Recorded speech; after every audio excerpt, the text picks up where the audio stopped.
On December 6, 1917, two ships collided in Halifax Harbour, Nova Scotia.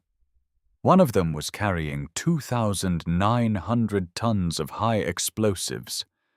The explosion that followed killed nearly 2,000 people, injured 9,000, and leveled a significant portion of the city. It was the largest man-made accidental explosion in history, until Hiroshima. But before it happened, a 45-year-old train dispatcher named Vincent Coleman had a choice. He could run. He had time to run. Instead, he sat back down at his telegraph key, and he sent one message. "Hold up the train. Ammunition ship afire in harbour making for Pier 6 and will explode. Guess this will be my last message. Goodbye, boys." He was right. It was his last message. He died at his post seconds later. The train he stopped had 700 passengers on board. December 6, 1917 began as an ordinary morning in Halifax. Vincent Coleman left his home on Russell Street in Halifax's North End, leaving behind his wife, Frances, and their 2-year-old daughter, Eileen, who was dressed in a blue dress Frances had made herself. Coleman worked as a train dispatcher at the Richmond Railway Station, a small wooden building near the harbour, responsible for controlling rail traffic in one of the busiest wartime ports in the world. Halifax in 1917 was the primary assembly point for Allied convoys crossing the Atlantic. Ships moved in and out constantly. That morning, 2 of those ships were on a collision course. The French munitions ship Mont Blanc, carrying 2,900 tons of high explosives, was entering the harbour. The Norwegian vessel Imo was leaving. They collided near the Narrows at approximately 8:45 a.m. The Mont Blanc caught fire immediately. Its crew, knowing what the ship was carrying, abandoned it and rowed for shore, trying to warn people as they went. The burning ship drifted toward Pier 6, directly toward Coleman's station. People streamed out of buildings to watch the fire. They didn't know what was on the ship. Coleman found out. A Navy sailor burst through the door of the telegraph station and warned everyone that the burning ship was full of ammunition and about to explode. Coleman and his supervisor began to run. Then Coleman stopped. Then suddenly Vincent remembered that there were 2 trains headed in their direction. One of them, train number 10, was a passenger express carrying hundreds of people, heading directly toward Halifax on schedule. If it arrived at the station while the Mont Blanc was still burning at Pier 6, the passengers would walk directly into the blast zone. It was a split-second decision about the fate of train passengers bound for Halifax.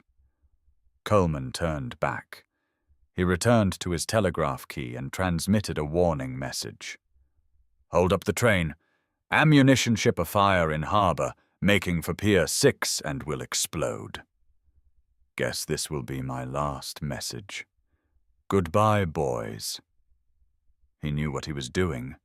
He knew the ship was about to explode. He knew his station was within the blast radius. He sent the message anyway. At 9:04 a.m., approximately 20 minutes after the collision, the Mont Blanc exploded. The explosion caused a tsunami that rose as high as 18 meters in the harbour. A pressure wave snapped trees, bent iron rails, demolished buildings, and carried fragments of the Mont Blanc many kilometers away. Coleman's station was destroyed instantly. Coleman was killed at his post.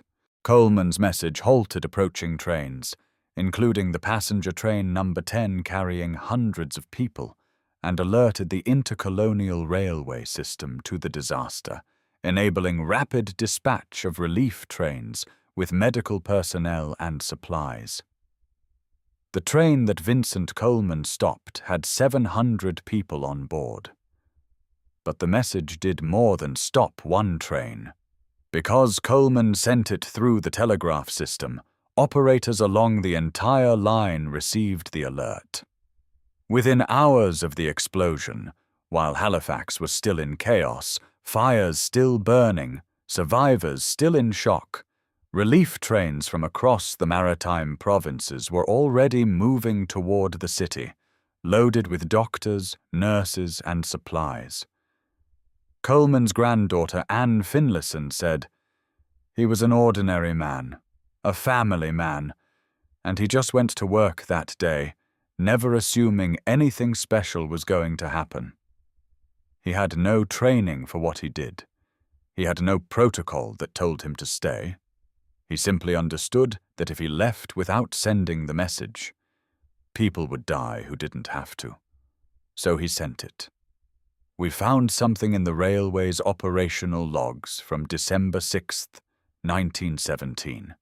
Specifically in the transmission records recovered from the Rockingham station, that documents the exact sequence of Coleman's messages in the 12 minutes between the collision and the explosion.